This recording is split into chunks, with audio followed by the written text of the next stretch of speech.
masyarakat untuk tidak mengunjungi perkembangan layanan telemedicine di tanah air. keadaan darurat. Dalam masa pandemi, membatasi di mana masyarakat PPKM, untuk pembatasan melakukan sosial mobilitas berskala dan besar. layanan medis daring atau Kami dalam IDX Precision ada Course telemedicine online mulai dari edukasi yang lumpuhnya begitu ya. Dan sekarang ini jika kita membutuhkan menyediakan layanan medis daring atau telemedicine bagi warga oleh pasien COVID-19 saat isolasi mandiri. Seluruh aplikasi ini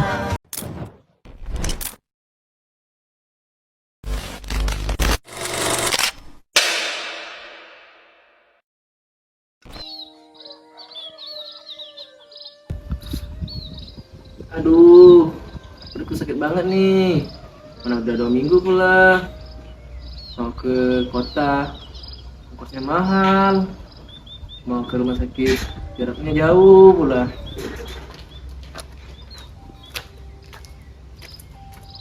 Kamu kenapa? Gak tahu nih, perutku udah sakit. Udah 2 minggu sakit banget. Tenang aja, kan sekarang udah ada layanan telemedicine, jadi cukup video call aja. Tele apa? Telemedicine? Iya. Kalau memang benar bisa video call sama dokter, waduh bisa jadi solusi yang menarik nih. Sejak diberlakukan di Undang-Undang Nomor 17 Tahun 2023 tentang Kesehatan, pemerintah pun mulai mendorong penggunaan layanan telemedicine, yaitu pelayanan kesehatan jarak jauh yang tetap diawasi oleh tenaga medis yang memiliki izin. Oleh karena itu, Budi pun mulai mencoba layanan tersebut dengan harapan baru.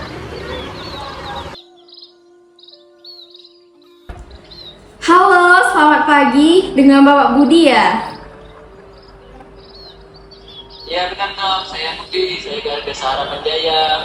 Ini baru pertama kali saya coba telemedicine ini. Oke, tidak apa-apa Pak Budi. Sebelum mulai, saya jelaskan terlebih dahulu ya. Sesuai dengan pasal 191 Undang-Undang Nomor 17 Tahun 2023, konsultasi ini harus atas persetujuan Bapak ya, dan data kesehatan Bapak akan dijaga kerahasiaannya. Kalau gitu ya dok, jadi data saya aman kan ya? Aman sekali Bapak, kami wajib melindungi privasi pasien, jadi silahkan ceritakan keluhan Bapak ya. Gini dok, saya udah 2 hari nih perut saya sakit dok. Awalnya terasa kembung, lalu muncul nyeri ringan di bagian ulu hati. Kemudian rasanya terasa perih dan kadang juga disertai dengan mual dok.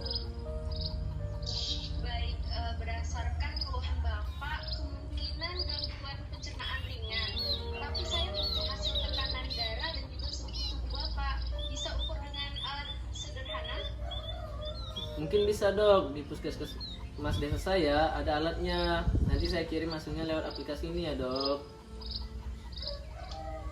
Telemedicine menjadi jembatan antara desa dan dokter yang ada di kota. Namun seperti teknologi lainnya, tetap ada batasan yang harus dijaga sesuai dengan hukum dan etika profesi.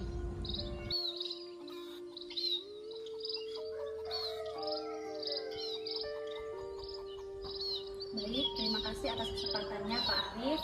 Maksud dan tujuan saya mewawancari Bapak ini karena saya sedang menulis tugas akhir tentang regulasi telemedicine dalam Undang-Undang Kesehatan terbaru, yaitu pada Undang-Undang Nomor 17 Tahun 2023. Ya sebenarnya itu topik yang bagus ya, karena memang belakangan berkaitan dengan telemedicine itu sendiri mulai sering diperbincangkan di halayak umum.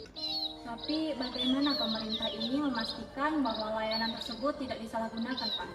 Kalau sebenarnya kita merujuk pada pasal 192 dan pasal 193 Undang-Undang Nomor 17 Tahun 2023, pemerintah itu memiliki kewajiban dalam penjaminan mutu atas pelayanan kesehatan, keamanan dan juga keselamatan bagi pasien. Terlebih juga yang boleh melakukan pelayanan itu hanyalah petugas kesehatan yang memiliki izin. Dan tentunya dalam pelayanan telemedicine itu sendiri, pelayannya itu wajib melakukan pendaftaran sehingga terjadi proses pengawasan dari Kementerian Kesehatan itu sendiri. Jadi pasien seperti Pak Budi Desa pun mendapat perlindungan hukum Pak? Tentu karena memang undang-undang ini juga dirancang untuk melakukan perlindungan terhadap pelayanan daring. Halo dok, halo. Aduh suaranya hilang nih, yang mana putus-putus lagi. Maaf, Bapak Budi, sinyalnya kurang stabil. Saya khawatir hasil pemeriksaannya belum cukup jelas. Untuk memastikan, saya sarankan Bapak datang ke fasilitas kesehatan terdekat ya. Jadi saya belum bisa Iya, belum tahu Bapak. Dalam telemedicine, kami hanya bisa membantu sejauh data memungkinkan. Kalau ada tanda bahaya, tetap harus pemeriksaan langsung ya. Teknologi memang memberikan kemudahan dalam pelayanan kesehatan, tetapi tidak dapat sepenuhnya menggantikan interaksi langsung antara dokter dan pasien. Regulasi memastikan telemedicine berfungsi sebagai pelengkap, bukan sebagai pengganti layanan kesehatan langsung.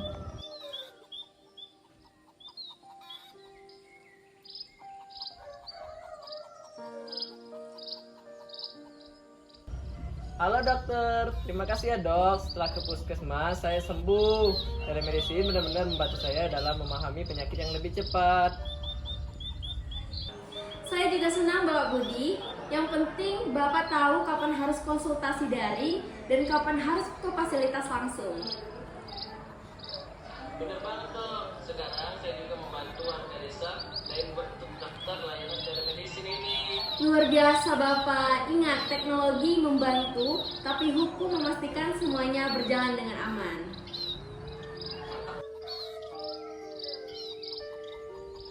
Regulasi bukan untuk membatasi, tapi untuk melindungi. Dengan Undang-Undang Nomor 17 Tahun 2023, layanan kesehatan menjadi lebih adil dan merata.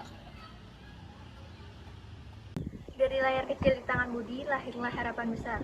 Telemedicine bukan sekedar teknologi, melainkan jembatan kemanusiaan yang berdiri di atas fondasi hukum dan kasih.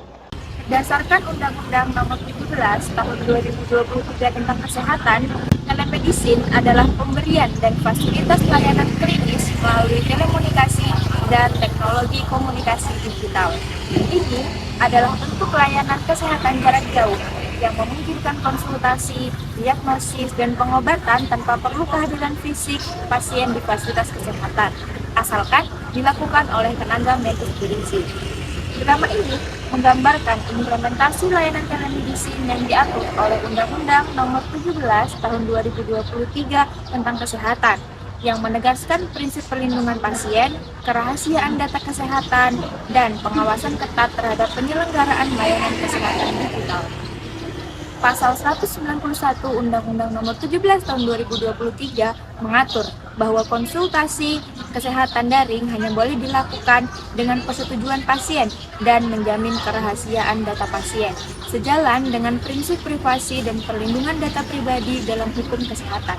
Selanjutnya, pasal 192 dan 193 menuntut agar penyelenggaraan telemedicine hanya dilakukan oleh tenaga kesehatan berizin dan penyelenggaraan layanan harus terdaftar serta diawasi oleh Kementerian Kesehatan yang merefleksikan prinsip legalitas dan pengawasan negara demi keselamatan dan mutu pelayanan kesehatan. Regulasi ini menjadi jaminan hukum bagi pasien di daerah terpencil agar mendapatkan akses layanan kesehatan yang aman dan berkualitas tanpa diskriminasi.